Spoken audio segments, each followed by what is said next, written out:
నమస్తే, welcome to our channel. ప్రస్తుతం మనతో ప్రముఖ ఆధ్యాత్మికవేత్త, ఆస్ట్రాలజర్ ముల్లపూడి సత్యనారాయణ మూర్తి గారు ఉన్నారు. వారితో మాట్లాడదాం. నమస్తే గురుగారు. నమస్కారం మా ఫణికుమార్ గారు.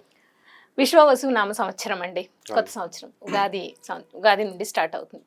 సో ఎప్పుడు కూడా అయిపోయిన సంవత్సరం ఎప్పుడు మనం కష్ట నష్టాలు అన్ని అనుభవిస్తాం కాబట్టి రాబోయే సంవత్సరం మీద ఒక హోప్ ఉంటుంది. ఈ సంవత్సరం ఎలా ఉంటుంది అన్న క్యూరియాసిటీ ఉంటుంది ప్రతి ఒక్కళ్ళకి. సో అందుకని మనం విశ్వవసు నామ సంవత్సరంలో ఓవరాల్ గా ఎలా ఉంది, అన్ని రాసుల వారికి అందరికీ ఎలా ఉంది అనేది మాట్లాడుకుని దాంతో పాటుగా రాశి ఫలితాలు కూడా చేద్దామండి. ఫస్ట్ ఓవరాల్ గా మీరు అసలు ఎలా ఉందో చెప్పి తర్వాత మేషరాశి వారికి ఎలా ఉందో చెప్పండి గురుగారు. అలాగే విశ్వావసు నామ సంవత్సరం అంటే అందరికీ సంపదలనిచ్చే సంవత్సరం అని అర్థం. సూపర్. అసలు లాస్ట్ ఇయర్ 2024 సంవత్సరం అంటే క్రోధి నామ సంవత్సరం. అందరూ కోపతాపాలతో కోర్టులకి భార్యాభర్తలు గొడవలు జరిగినాయి. వాళ్ళందరూ ఇప్పుడు రీకన్సిలేషన్కి వచ్చేసి ఈ సంవత్సరంలో 50% ఆఫ్ ద పీపుల్, దంపతులు, కపుల్స్ వీళ్ళంతా కూడా కలిసిపోతారు. 50% ఆఫ్ ద సివిల్ కేసెస్ ఇవన్నీ కూడా ఎవరి పొలాలు వాళ్ళకి వచ్చేయడం, హాస్టల్ కోర్టులో కేసెస్ అయిపోవడం జరుగుతుంది. ఈ సంవత్సరం రాజు సూర్యుడు, మంత్రి చంద్రుడు. కాబట్టి ఇంకేం కావాలి మనకి? రాజు కరుణామయుడై ఉంటాడు. అంటే రవి ఇప్పుడు కూడా స్ట్రిక్ట్ గా ఉంటాడు కానీ లోపల చాలా కరుణ ఉంటుంది. అందువల్లనే ఆ సూర్యనారాయణమూర్తి సింహరాశి వాళ్ళు, వీళ్ళకి ఏంటంటే వాళ్ళని ఎదురించకూడదు మనం. అందువలన ఈ యొక్క సంవత్సరంలో మనము ఎలా ఉంటుంది అంటే రాజు మంచివాడై ఉన్నాడు, మంత్రి చంద్రుడై ఉన్నాడు కాబట్టి, మళ్ళీ సైన్యాధ్యక్షుడు రవి అయి ఉన్నాడు కాబట్టి మనం ఈ సంవత్సరం బ్రహ్మాండంగా ఉంటుంది. భూకంపాలు ఉండవు, అస్సలు ఉండవు. ఏదో చిన్నది ఏ మూలనో ఎప్పుడో వస్తాయి కానీ మేజర్ గా ఉండవు. వర్షాకాలం మనకు రాబోతుంది, పుష్కలమైన వర్షాలు వస్తాయి. ఎందువల్లంటే ఏమండి రవి గట్టిగా ఉన్నాడండి అందుకని రావేమో అండి అనుకుంటారు, కాదు. నెక్స్ట్ ఈ కోర్టు లావాదేవీలు కలిసిపోతారు, విద్యార్థులు తెగ చదువుతారు, విదేశాలకు వెళ్ళేటటువంటి వాళ్ళ సంఖ్య ట్రంప్ వచ్చాడని తగ్గుతుంది అనుకుంటున్నారు కదా, ఏమీ తగ్గదు, పెరుగుతుంది. ఇంకా వీసాలు కూడా వస్తాయి, విదేశ వలసలు ఎక్కువ జరుగుతాయి. అండ్ చేపల రొయ్యల చెరువులు బాగా పెడతారు జనం. ఇంతకుముందు చేపలు టపీమని చచ్చిపోయే రొయ్యలు, ఇప్పుడు అలాంటివి ఉండవు. నెక్స్ట్ రైతులు బ్రహ్మాండమైనటువంటి పంట చేస్తారు, కాస్ట్లీ గ్యాడ్జెట్స్ కొంటారు, ఖరీదైన వస్తువులు ఇళ్లల్లో. అయితే వైవాహిక జీవితాల దగ్గరికి వచ్చేసరికి దాంపత్యం మీద ప్రతి ఒక్కళ్ళు కూడా అసలు ఇది కలియుగం అంటే కామయుగం. ఎక్కువ రొమాన్స్ చేయాలి కానీ ఈ సంవత్సరం దంపతులంతా కూడా కెరీర్ మీద, ఉద్యోగాల మీద దృష్టి పెడతారు. దాంపత్యం తగ్గిపోతుంది. అందువలన సంతానోత్పత్తి తగ్గిపోతుంది ఈ సంవత్సరం, పిల్లల సంతానం మీద అంతా కూడా. అలాగే వృత్తి మీద ఎక్కువ కాన్సన్ట్రేషన్ చేస్తారు. రాజకీయ నాయకులకి కొత్త కొత్త పోస్టులు వస్తాయి, కొత్త కొత్త పార్టీలు పుడతాయి. అలాగే ఇప్పుడు సినీ ప్రముఖులు ఉన్నారు కదా, వీళ్ళంతా కూడా మంచి పేరు తెచ్చుకుంటారు, కొన్ని సినిమాలు హిట్ అవుతాయి, మీడియా రంగంలో అద్భుతాలు సృష్టిస్తారు. అండ్ Y2K వచ్చేసింది, ఇప్పుడు డీక్సీక్ ఇలాంటి సాఫ్ట్వేర్లు వచ్చేసినాయి. అందువలన మనకి ఫ్రీగా మనకి ఈ యొక్క ఆర్టిఫిషియల్ ఇంటెలిజెన్స్ లో మనం అద్భుతాలు సృష్టిస్తాం. అంటే ఫ్రీగా యాప్స్ రాగానే చూస్తారు, ఇంతకు ముందు మనం మినిమం సబ్స్క్రిప్షన్స్ పెట్టి చూడాలి.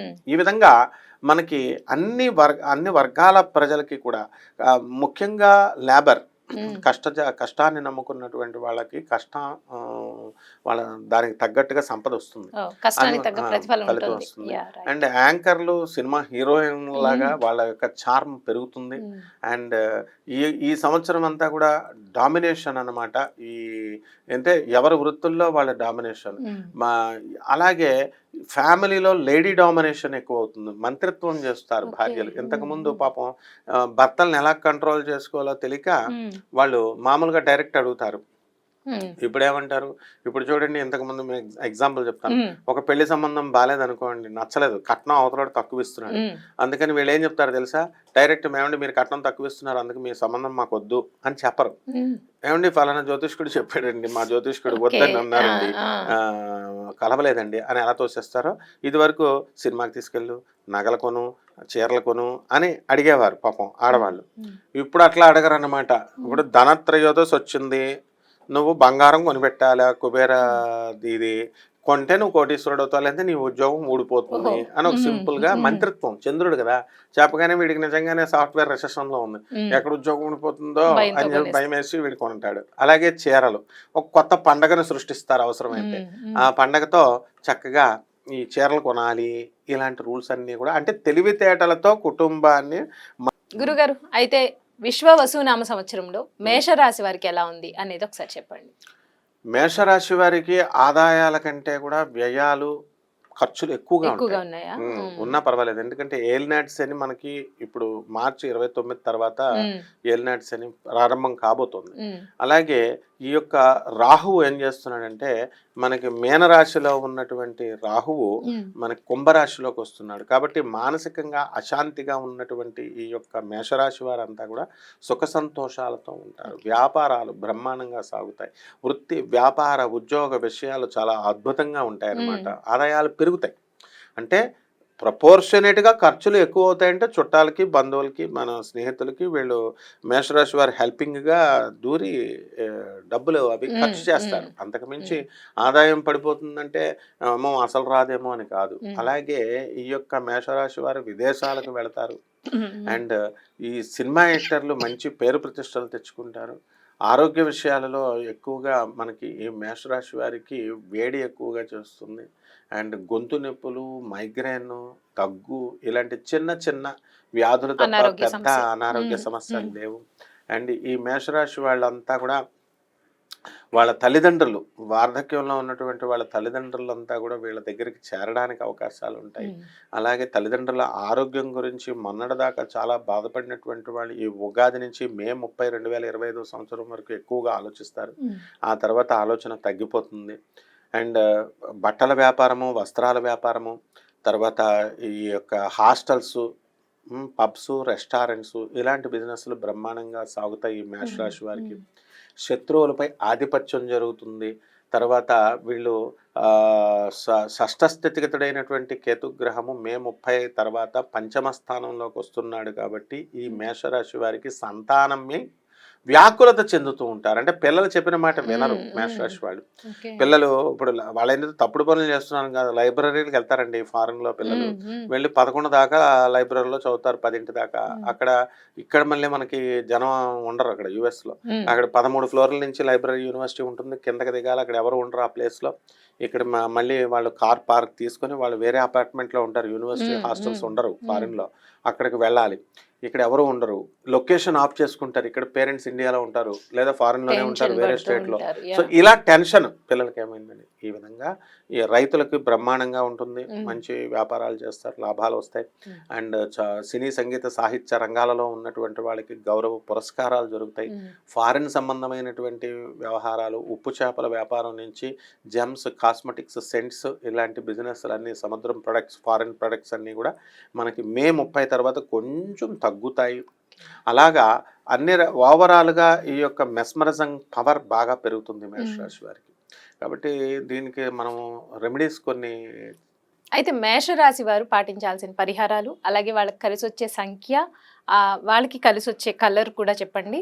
అదృష్ట సంఖ్య, కలిసి వచ్చే రంగు, వాళ్ళకి ఏ వారం కలిసి వస్తుంది, ఇవి కూడా ఒకసారి చెప్పండి. సాంప్రదాయబద్ధంగా మన మేషరాశి వారికి కుజుడు మిథునంలో ఉండడము ఇప్పుడు ప్రజెంట్, తర్వాత మళ్ళీ ఈ యొక్క కేతువు లాంగ్ రన్లో మనకి పంచమ స్థానంలో ఉండడం వల్ల కేతు జపం చేసుకోవాలా, కేతు స్తోత్రాలు చదువుకోవాలా. కేతువుకి కిలోంపావు ఉలవల్ని ఆవుపేడ రంగు ఉన్నటువంటి వస్త్రాలనిచ్చి పేద బ్రాహ్మణులకి సోమవారం నాడు ఉదయం 7 గంటలకి దానం చేసుకోవాలా. అలాగే గణేష్ మహారాజుకి ఆలయానికి సోమవారం నాడు ఉదయం కరెక్ట్గా ప్రాతకాలంలో 7 గంటలకి దర్శనం చేసుకోగలిగితే బాగుంటుంది, గరిక గడ్డి పట్టుకెళ్ళి ఇచ్చి సోమవారం. అలాగే తంత్ర జ్యోతిష పరంగా ఉలవచారుని కాసి పూర్వీకులు అంటే వంశంలో పెద్దవాళ్ళు ఉంటారు కదా, ఎవరి తరపు వాళ్ళు, మన ఈ అమ్మమ్మ తరపు వాళ్ళ దగ్గరికి వెళ్ళి, అంటే అమ్మమ్మ తాతయ్య, నానమ్మ తాతయ్య ఉంటారు. రాహు ఒకళ్ళకి రిప్రజెంట్ చేస్తే కేతు ఒకళ్ళకి రిప్రజెంట్ చేస్తాడు. కాబట్టి ముసలి వాళ్ళు అమ్మ తరపు బంధువులు ఎవరైతే అమ్మమ్మ తాతయ్య లాంటి పెద్దలు ఉన్నారో, బాపమ్మ ఇలాంటి వాళ్ళకి అందరికీ కూడా తీసుకువెళ్ళి ఈ ఉలవచారు, పెరుగు వాళ్ళతో అన్నం పెట్టి వాళ్ళ యొక్క ఆశీర్వాదం సోమవారం నాడు తీసుకోవాలి. అంటే ఒకవేళ అమ్మమ్మ తాతయ్య లేరు అనుకోండి, నార్మల్ గా బయట ఎవరికైనా కూడా పెట్టచ్చు. పెద్దవాళ్ళకి ఇవ్వచ్చు, వాళ్ళ వయసులో దూర బంధువులు అందరికి ఇవ్వచ్చు. Mm. అలాగే రావి చెట్టుకి కంపల్సరీ సోమవారం నాడు నీళ్లు పోసుకొని ఒక బకెట్ నీళ్ళైనా పోసి 11 ప్రదక్షిణాలు చేయాలా. ఓం శనేశ్వరాయ నమః అనేటటువంటి మంత్రంతో చేయాలి. ఇక లక్కీ రంగు ఎరుపు, లక్కీ కలర్ ఇదే లక్కీ నెంబర్ 9 అండ్ లక్కీ వారము మంగళవారము. ఈ మేష రాశి వారికి ఈ మేష రాశి వారి మంగళవారం నాడు ఈ రావి చెట్టు ప్రదక్షిణలు చేసిన బ్రహ్మాండంగా ఉంటుంది. ఈ మేషరాశి వారు చేసుకోవాల్సిన మంత్రము ఓం గం గణపతయే నమః. ఇది కేతువుని స్పెసిఫై చేయాలి, చేస్తే సరిపోతుంది. అంటే రోజు ఇన్ని సార్లు ఏం చేసుకోవడం మంచిది? 11 సార్లు చాలు. విశ్వవసు నామ సంవత్సరం మేషరాశి వారికి ఎలా ఉంది, అలాగే వాళ్ళు పాటించాల్సిన పరిహారాలు, వాళ్ళ అదృష్ట సంఖ్య, ఏ రంగు కలిసి వస్తుంది, ఏ వారం కలిసి వస్తుంది అనేది చాలా చక్కగా వివరించారండి. ధన్యవాదాలు. ధన్యవాదాలు.